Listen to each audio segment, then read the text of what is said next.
lorsque quelqu'un comme Maurice Kamto dit qu'il sera candidat, eh bien, il sera. Sur le plan juridique, évidemment, des professeurs les plus éminents ont démontré que Tout à fait. ces candidatures ne souffrent de De rien. rien, Je, absolument. je m'en remets à leur science, qui est aussi la mienne. Sur le plan du droit, ces candidatures ne souffrent de rien. Le président Maurice Kamto, le professeur, depuis quelques jours, a engagé, n'est-ce pas, des séances de rencontres avec des personnalités importantes du Cameroun. Il a tout d'abord rencontré les acteurs de la culture, ensuite il a rencontré les spécialistes du domaine de la santé, et il y a quelques jours, il a rencontré le corps enseignant. C'est quoi cette nouvelle approche? Pourquoi cette dynamique nouvelle? En 2018, les Camerounais se souviennent certainement du programme politique du candidat Kamto à l'élection présidentielle cette année.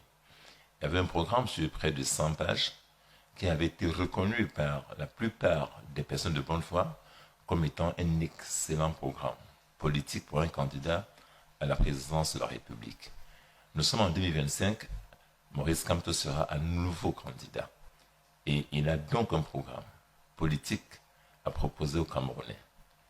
Il a voulu, et je pense que c'est une idée novatrice, l'enrichir avec les idées des personnes auxquelles sont destinées les mesures qu'il y a dans son programme. On a l'habitude souvent de décider par le haut et de dire aux Camerounais, voilà ce qu'on vous propose. Mais là, le candidat Maurice Kamto va vers la base pour avoir cette autorité et de pouvoir dire demain, j'ai eu des idées, je les ai partagées avec les différents corps sociaux, avec les Camerounais de tous horizons, et voilà ce que ça donne comme programme politique. Je pense que c'est une excellente idée de faire cette démarche-là, d'aller vers les enseignants, d'aller vers le corps médical, et ça va continuer d'ailleurs. Je pense que nous aurons au bout de ce processus un programme mieux raffiné et qui va emporter l'adhésion des Camerounais qui, de ce fait, se sentiront eux-mêmes comme ayant participé à la mise en place du programme. En clair, l'objectif, c'est de rencontrer les différentes corporations et essayer de comprendre leurs problématiques afin de pouvoir confiner cela dans un programme qui sera proposé aux Camerounais pour la candidature du professeur Kamto. Absolument. Non, le président sait déjà quels sont leurs problèmes. Il sait très bien. D'accord. Mais je pense que c'est bien de parler directement avec toutes ces personnes-là, Oui. toutes ces corporations. C'est toujours mieux ainsi parce que finalement, c'est vers elles qu'on tend. C'est pour elles que le président Kamto se présente et pour tous les Camerounais, évidemment. Donc, il est mieux de parler avec ces personnes-là pour pouvoir améliorer l'offre politique que le président Kamto a déjà, qui existe et qui est déjà très bonne en soi. Alors, c'est une approche appréciée par plusieurs Camerounais qui estiment que ça sort du lot et qui pensent véritablement que c'est une nouvelle manière de faire la politique où on a un homme qui va auprès des populations essayer de partager avec eux sa vision et recueillir un certain nombre d'éléments. D'où vient l'idée d'une approche comme celle-là, maître? Mais oui, il faut lire les textes du MRC et même nos slogans, qui ne sont pas des slogans, c'est faire la politique autrement. Ah, mais n'oubliez jamais ça. Dès le premier jour, le MRC a dit, on fera la politique autrement. Et le candidat Maurice Kamto, je crois, est dans cette logique, dans cette perspective, dans cette démarche de faire la politique autrement. On n'a jamais vu dans ce pays un candidat à la présidentielle aller de cette manière-là, à la base, recueillir les cris, les idées, la voix de ceux qui sont demain appelés à être les bénéficiaires du programme politique qui sera mis en place et que bientôt les Camerounais vont pouvoir découvrir. Nous disons, c'est vraiment faire la politique autrement. Et personnellement, je suis très heureux de voir cette démarche-là qui correspond effectivement à ce qu'on a toujours voulu faire. Mais ça permet aussi que les gens découvrent quand même le président Maurice Kamto. Parce que le candidat peut apparaître comme quelqu'un de lointain. Or, quand il vient comme cela écouter des Camerounais, ils se sentent plus proches, ils se sentent, je l'ai dit, participants aux décisions qui seront prises demain. Et je pense que Kamto fera un excellent candidat. Alors, parlant de la candidature justement du professeur Maurice Kamto, on a des débats qui ne cessent de se faire sur la place publique au Cameroun. dans lesquels on estime que le professeur Kamto ne peut pas être candidat à l'élection présidentielle. Sur le plan du droit, est-ce que c'est une candidature qui est capable d'être contestée? Écoutez, nous sommes quand même dans un pays extraordinaire. Il y a des Camerounais qui sont d'une mauvaise foi intenable. Tenez. Est-ce que je dois encore rentrer dans ce débat? Nous sommes en mars 2025. Bientôt, il y aura convocation du corps électoral. Eh bien, Kamto sera candidat. Et je pense que ces débats inutiles sont encore entretenus dans le but de s'aimer le doute dans la tête des Camerounais, de les faire hésiter, de leur dire, vous engagez sur quelle voie, avec qui. C'est l'objet de ces débats. Il n'y a pas d'autre idée là derrière. C'est ça que les gens veulent mettre en place, faire doter les Camerounais du candidat Maurice Kamto. Je veux dire aux Camerounais, nous travaillons jours et nuits et nous ne sommes pas des personnes qu'on peut mépriser. Nous sommes des personnes responsables. Lorsque quelqu'un comme Maurice Kamto dit qu'il sera candidat, eh bien, il sera. Mais qu'on n'attende pas de nous, qu'on vient dire aujourd'hui aux Camerounais, voilà ce qu'on va faire. Tout à fait. On ne pourrait pas le faire. Donc, si c'est ce qu'ils veulent qu'on fasse, bien, on ne le fera pas. Qu'ils aient la patience. Dans quelques mois, ils verront très bien ce qui se passera. Sur le plan juridique, évidemment, des professeurs les plus éminents ont démontré que ces candidatures ne souffrent de rien. Je m'en remets à leur science, qui est aussi la mienne. Sur le plan du droit, ces candidatures ne souffrent de rien. Mais je ne pense pas qu'il soit nécessaire que je refasse un cours de droit constitutionnel ici. Ceux qui veulent comprendre, comprendront. Ceux qui sont déterminés à noircir notre candidat le feront toujours de toute façon. Mais les Camerounais ne sont pas dupes. Et je leur dis, n'ayez pas peur, n'ayez aucun doute. Continuez à contribuer à l'effort de guerre qui a été mis en place en donnant un peu d'argent, chacun à son niveau, pour que nous puissions faire une campagne électorale digne, magnifique, et pour pouvoir produire demain un président qui sera un excellent président pour le Cameroun. Alors on a entre autres blocus qui se présentent devant vous et devant le professeur Maurice Kamto également. Il y a par exemple le fait pour vous d'avoir demandé la publication de la liste électorale nationale. Cela reste bloqué aujourd'hui du fait d'Elections Cameroun. Pourquoi tenez-vous tant à ce que cette liste soit publiée, Maître Sim? Mais écoutez, il y a une raison simple. La première raison, elle est très simple. Nous y tenons parce que la loi a prévu que ce soit comme cela. C'est la loi.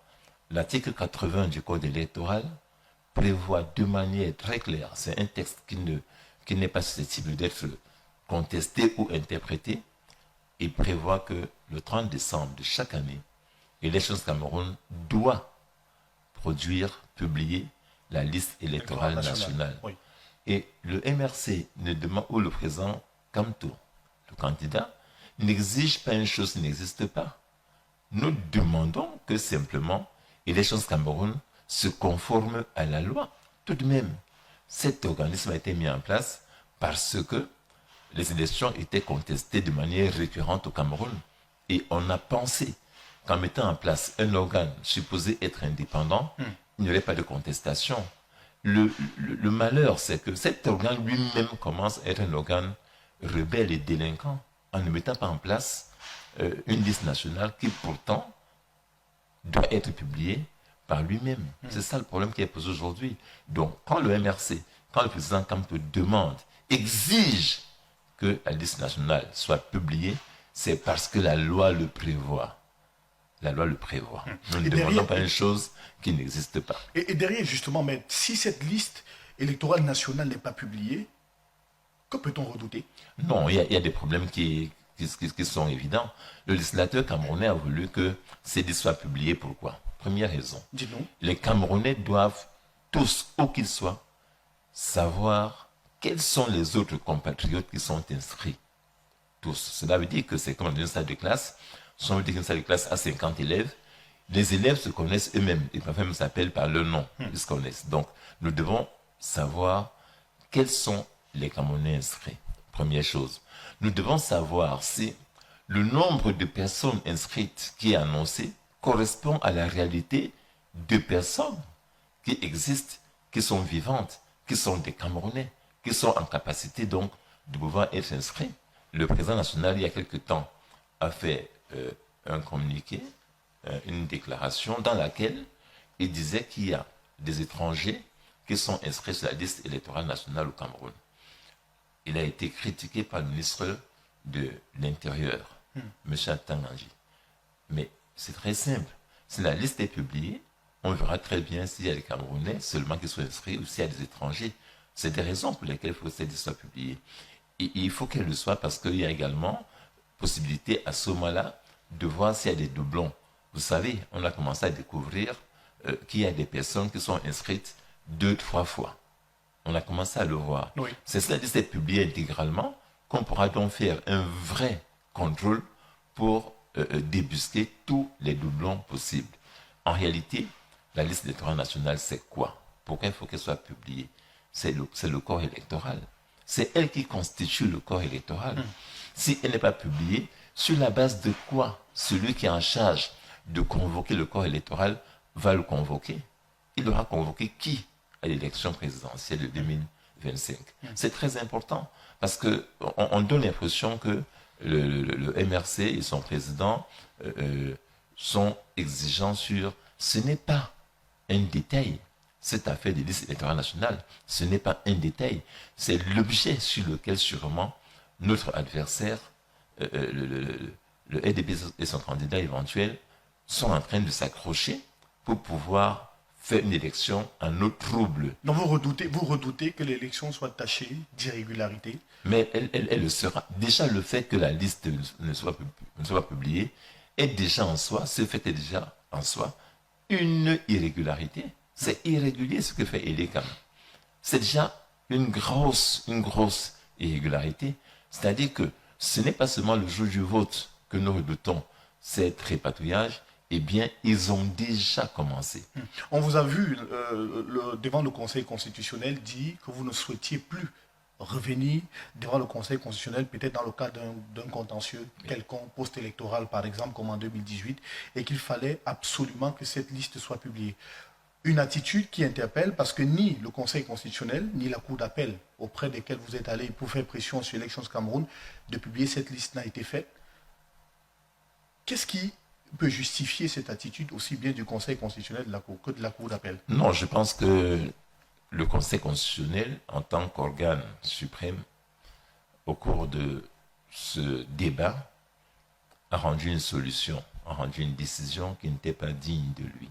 En réalité, ce Conseil s'est plus ou moins ridiculisé. Pourquoi je l'ai dit? Ce Conseil à qui nous demandions d'ordonner à Elekam d'obéir à la loi, parce que le Conseil est garant du bon processus électoral, c'est ce que la loi lui donne comme obligation, comme rôle, a préféré ce Conseil nous renvoyer à mieux nous pourvoir, disait-il, devant la Cour d'appel du centre à Yaoundé. Cette décision, elle existe. Le Conseil donc a motivé sa décision en nous demandant d'aller à la Cour d'appel du centre. Ce que nous avons fait. Mais il se trouve que cette Cour d'appel du centre, saisie régulièrement, a rendu une décision absolument inattendue en nous disant, elle aussi est incompétente à ordonner à Elekam de publier la liste nationale électorale. Cela veut dire que la Cour d'appel renvoie à l'école les membres honorables du Conseil constitutionnel. La Cour d'appel du centre, j'ai dit que elle a rendu une décision qui ridiculise le Conseil. Je l'ai dit ce jour-là calmement à M. Clément Atangana, qui devait, lui et ses pairs dans ce Conseil, jouer un rôle historique pour que les Camerounais soient confiants en l'élection au Cameroun, qu'ils soient confiants en ce processus électoral et que leur rôle était vital. Et on n'a pas été suivi.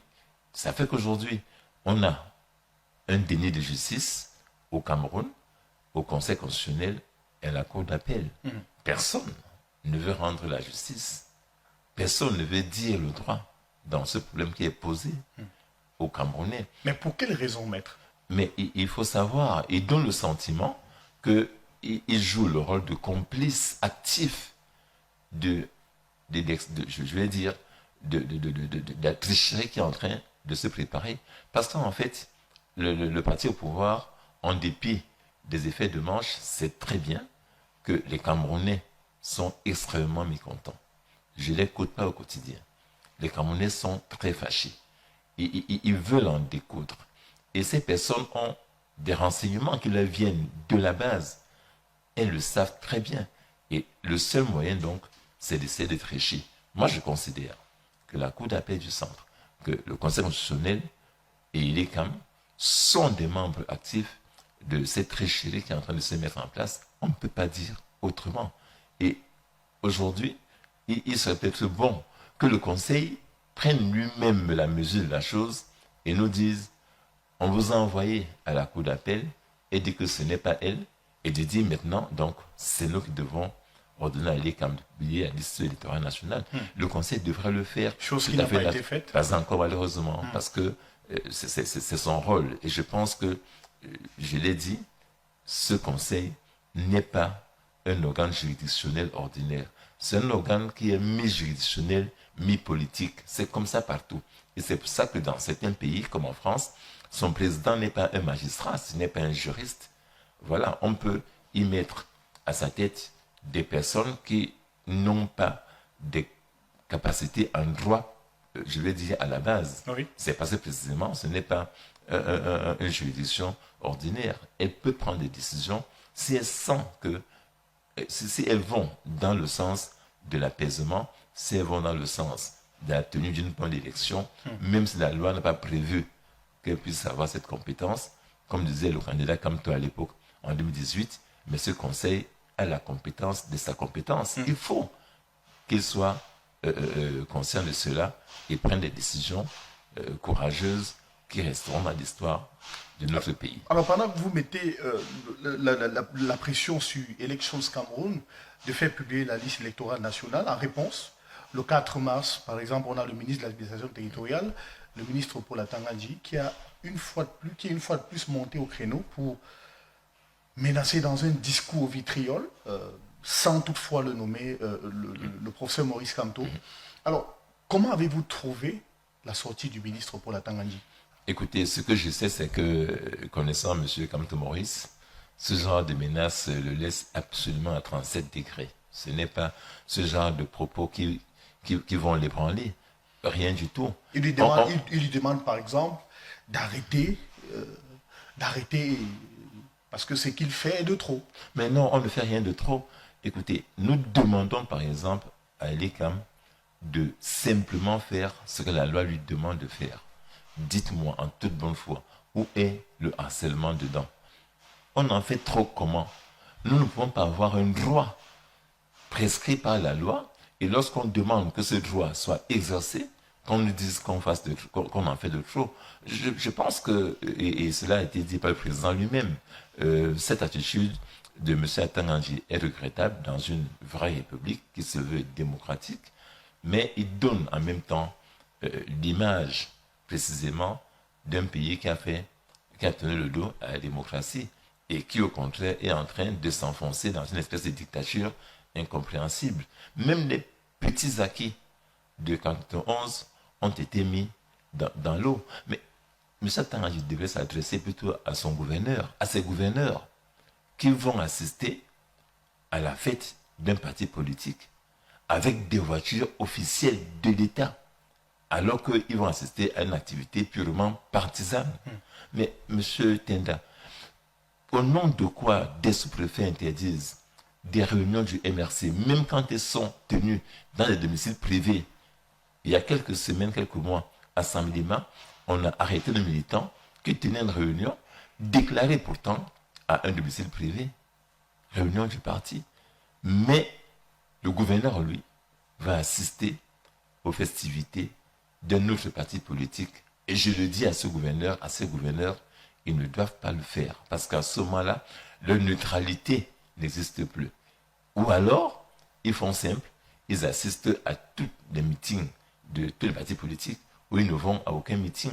Voilà la question qui est posée aujourd'hui. M. Tangandji, c'est ses collaborateurs, c'est à eux qu'il doit parler comme ça. Ce n'est pas à M. Kamto qu'il doit parler comme ça. Est-ce que l'objectif derrière n'est pas de museler cette opposition qui semble monter en puissance avec, notamment vos actions?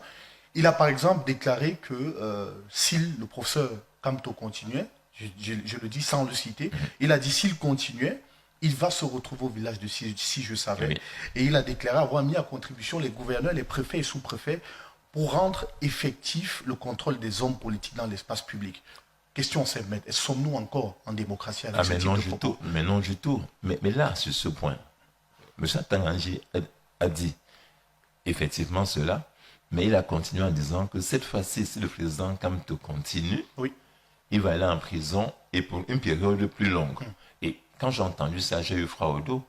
Cela veut dire que M. Tangandji est à la fois le procureur, est à la fois le juge, et à la fois celui qui exécute les décisions.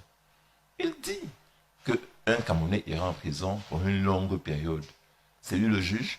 Et là, je profite pour dire à mes amis, à interpeller de manière amicale, mais forte, les magistrats camerounais. De leur dire, ne vous laissez plus utiliser de cette manière. Un juge est un homme, est une femme indépendante. Il ne répond que de la loi et de sa propre conscience. Au nom de quoi un ministre peut-il déjà dire qu'un Camerounais sera mis en prison et dire qu'il le sera pour longtemps? C'est dire qu'il fait une insulte à nos magistrats, à qui il a déjà donné une voix, à qui il dit, si demain M. Kamto est interpellé, eh bien voilà ce qu'il vous reste à faire. Ils ne doivent pas être instrumentalisés comme ils l'ont parfois été. Et je côtoie les magistrats. Beaucoup sont aujourd'hui des magistrats de haut niveau que je connais même personnellement.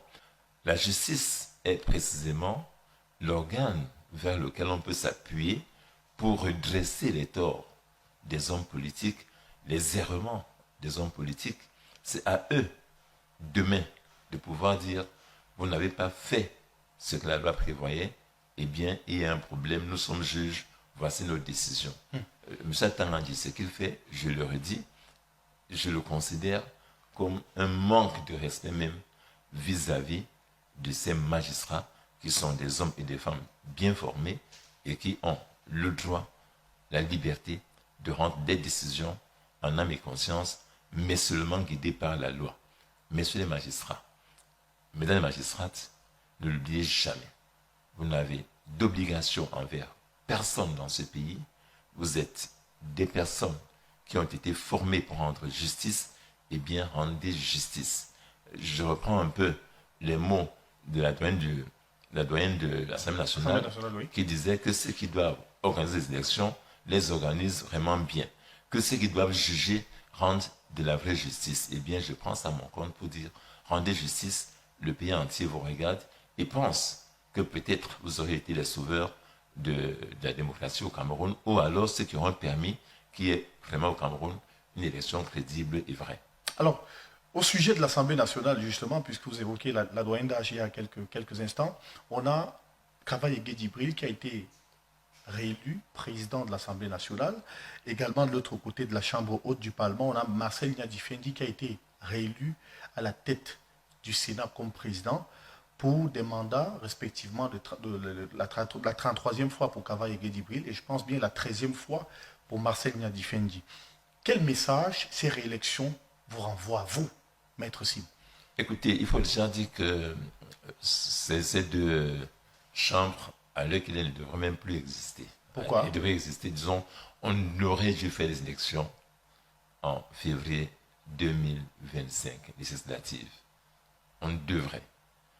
Le président de la République, pour des raisons purement politiciennes, a décidé de reporter les élections législatives en 2026. L'idée, c'était quoi? C'était, il espérait écarter de la présidentielle quelqu'un qui n'aurait pas d'élu, parce qu'il est évident que si l'élection était organisée avant, en février 2025, le MRC aurait fait un raz-de-marée. Et donc, dans son esprit, on renverse le calendrier électoral en espérant donc écarter le candidat Maurice Kamto. Pour moi, Kaveh Djibril et Ndian Difendi ne sont que le produit de ces petites combines politiciennes du président Paul Biya. C'est tout. Et donc, il garde ces personnes-là à la tête d'une institution, l'une comme l'autre, ces personnes, pour des raisons qui lui sont propres. Mais je pense qu'il n'a même pas le choix lui-même, M. Biya, aujourd'hui. Pourquoi? Non, mais il n'a plus de choix. Parce qu'il va aller, il compte aller jusqu'au bout avec ses amis. Il compte aller jusqu'au bout avec ceux qu'il connaît le mieux. Et je ne pense pas que M. Biya aujourd'hui pourrait prendre le risque de mettre à la tête de ces institutions des gens plus jeunes. Parce que vous savez, Paul Biya a peur des Camerounais. Il se dit sûrement, même dans les rangs du RDPC, s'il met à la tête, parce que c'est Paul Biya qui désigne le président de l'Assemblée et du Sénat, vous le savez très bien, même si on fait semblant de voter. Donc il sait très bien que s'il mettait des gens beaucoup plus jeunes, il pourrait avoir des surprises demain dans ces chambres-là.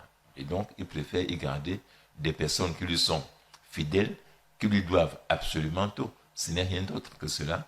Et peut-être qu'il nous montre aussi par là qu'il entend aussi rester à la tête de l'État, ou en tout cas, qu'il compte justement, être candidat. est-ce que c'est pas ça le message que ça envoie? Oui. Il compte être candidat de nouveau. In fine, Oui. M. Biya nous dit, Signa est là, Kaveh est là, je suis là, voilà. Mais c'est le message qu'il envoie. On verra.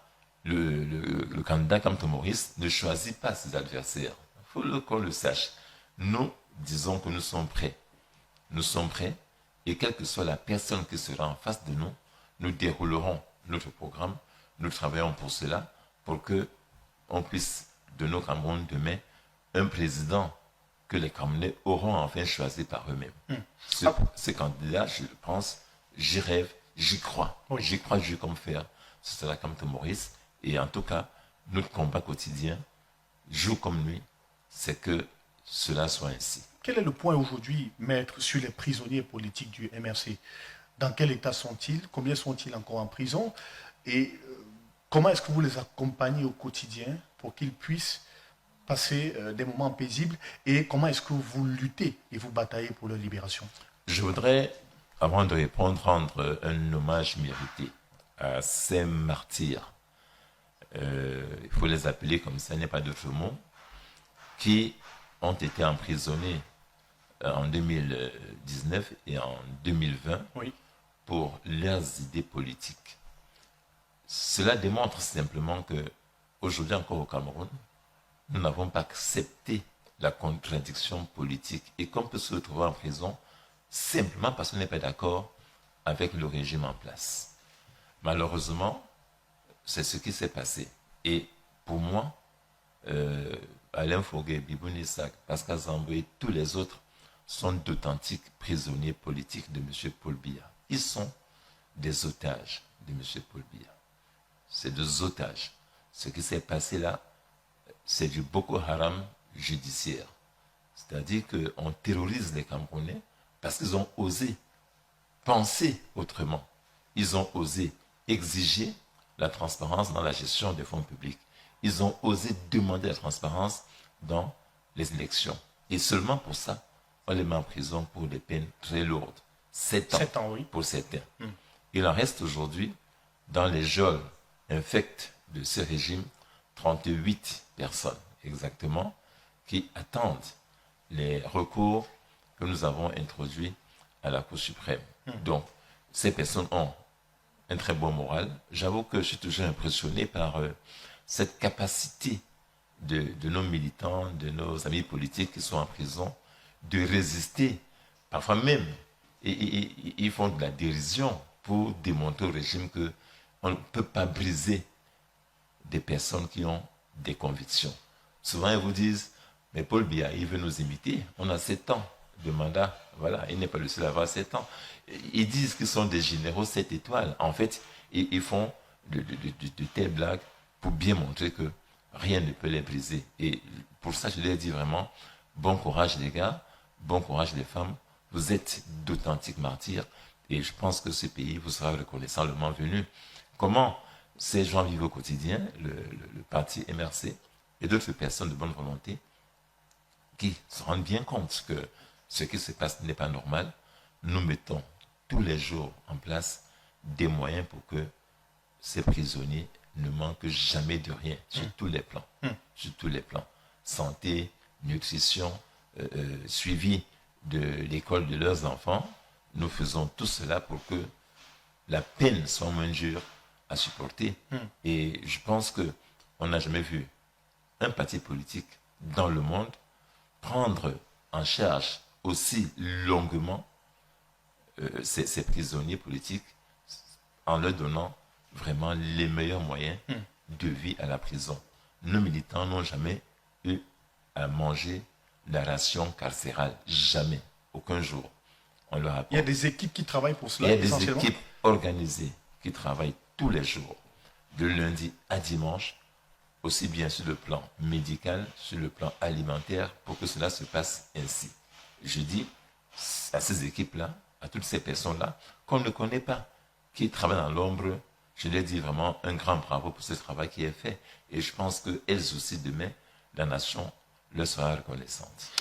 Écoutez, merci beaucoup, maître Simon. C'est ici qu'on va sortir de cet entretien. Avec aussi une actualité où le président et le professeur Maurice Kamto a décidé, par exemple, de lancer une collecte, une contribution nationale, une sorte d'effort national pour soutenir les efforts et les actions qui sont menées actuellement sur le terrain pour la prochaine élection présidentielle. Cette approche de demander aux Camerounais de contribuer, à quoi cela va servir à la fin? Écoutez, nous avons une élection à gagner.